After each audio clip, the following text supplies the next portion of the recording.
Sellout house here tonight at StubHub Center-Carson, California. Beautiful little suburb of Los Angeles. Leo Santa Cruz, 5 years younger. He is the taller man and has a decided reach advantage.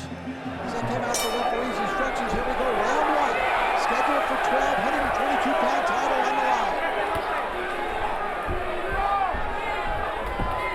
Leo Santa Cruz was smiling right up until the first bell. Let's see how long that smile lasts tonight. Both in black trunks, so we can identify that by letting you know that Santa Cruz is the fighter screen left right now, Terrazas screen right. With his back to you at this point. Terrazas has the ink on his skin. Plenty of it. Lots of it.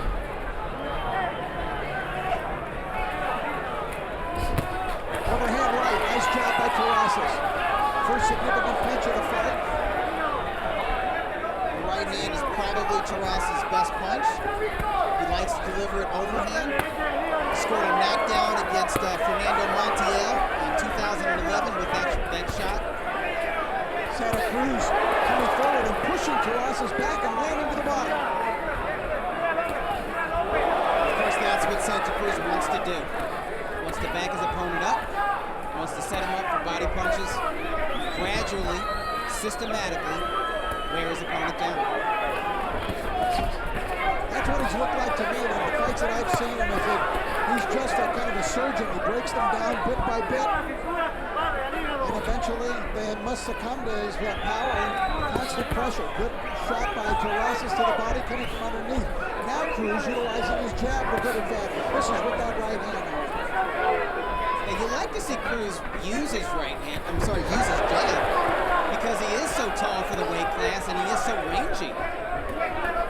So you like to see him effectively use that height and reach until he's ready to get on the inside and do what he does best, which is work the body. Now, if you see fighters with long arms that are still especially effective to the body, then they have a tremendous advantage over their opposition. If they can fight at long range using their jabs, but then still bang to the body, Santa Cruz is able to do that, as you just saw. That's a wonderful ability.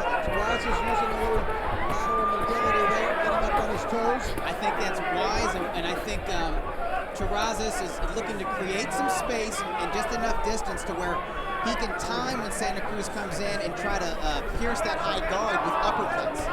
And I think he's also thinking about the pace of this fight. He knows he has 11 more rounds. Unless he can hurt this kid.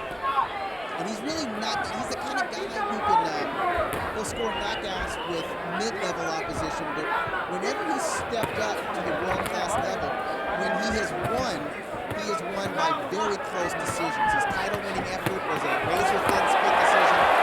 He may have gotten hurt by that straight right from Santa Cruz. Looks like Santa Cruz is trying to land uppercuts on the inside, as Terrazas was in the first round. Santa Cruz, though, normally is able to keep to his game plan. He's a patient fighter, I think. He looks to, as we mentioned, showing time to break down his opponent, and he's willing to stay there. He's patient and he's poised. He never seems to get rattled.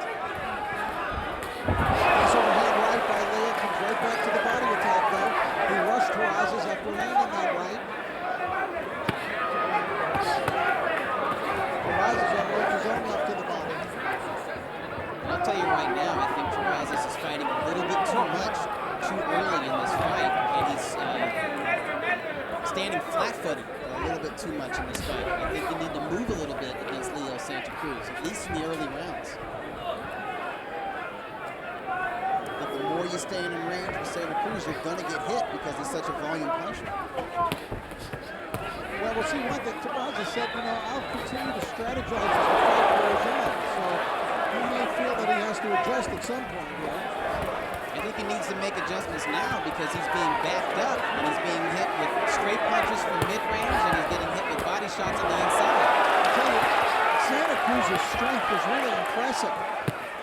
He is able to back up this champion from the opening bell, really. I mean, his strength is coming to the fore. I think he's stronger at 122 pounds than he was at 118 pounds.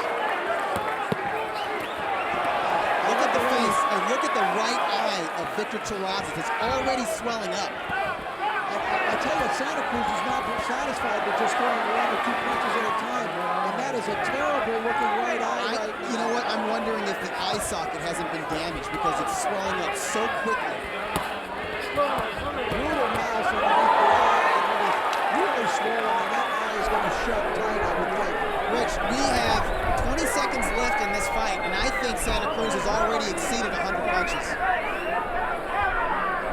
And that's not out of the ordinary for Santa Cruz. He's somebody who can average 100 punches per round. 10 segundos, 10 segundos. Look at Santa Cruz with that right hand. Terrazas is in some trouble here. Now his left eye is in a little bit of a dangerous state as well. His legs were wobbly at the bell. Very impressive round by Leo Santa Cruz. There's a right to the body from Santa Cruz. There's a short right uppercut. There's a left to the hip, really. And there was a beautiful left hook that might have damaged the right eye of Terrazas. Nothing gradual about that second round. No, it was an absolute onslaught. See if Santa Cruz changes his strategy here a little, maybe to work on the face. I mean, he punched so much to the body in the first 2 rounds, and then he goes right back to it.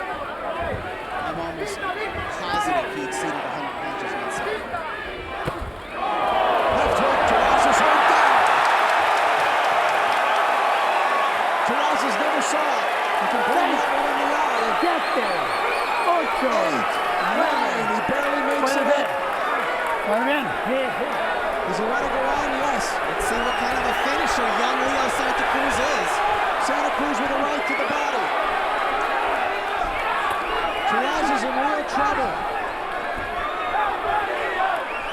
His championship is hanging by a thread now. And whenever they're in close, Terrazas is blind to the left hook of Santa Cruz. It was the left hook that knocked him down. There's a right uppercut by Cruz. Down goes Terrazas again. Second knockdown in the round. Vicky in real trouble. 5, 6, 7, 8, 9. ¿Quieres Barely seguir? gets to his Ya feet no, at ¿eh? 9. Ya no. That's it. All over. Leo Santa Cruz with his most decisive and impressive victory has won another world championship. And that speaks to his professionalism and his maturity. And he's an absolute pro in the ring, hurting Terrazas with a left hook. I believe this is the first knockdown in round 3. Let's get another look, a closer look at the left hook that produced that first knockdown. Beautiful, right on the eye. It shook up Terrazas, and it had to have hurt him as well because the eye is already injured. So Terrazas dealing with a lot of pain, and he's on wobbly legs. And that left hook to the body hurt Terrazas before that perfect right uppercut and right to the temple sent him down for the second knockdown. Let's get another look at it. Terrazas was all finished after the second. You see the left hook to the body, a short right to the chin.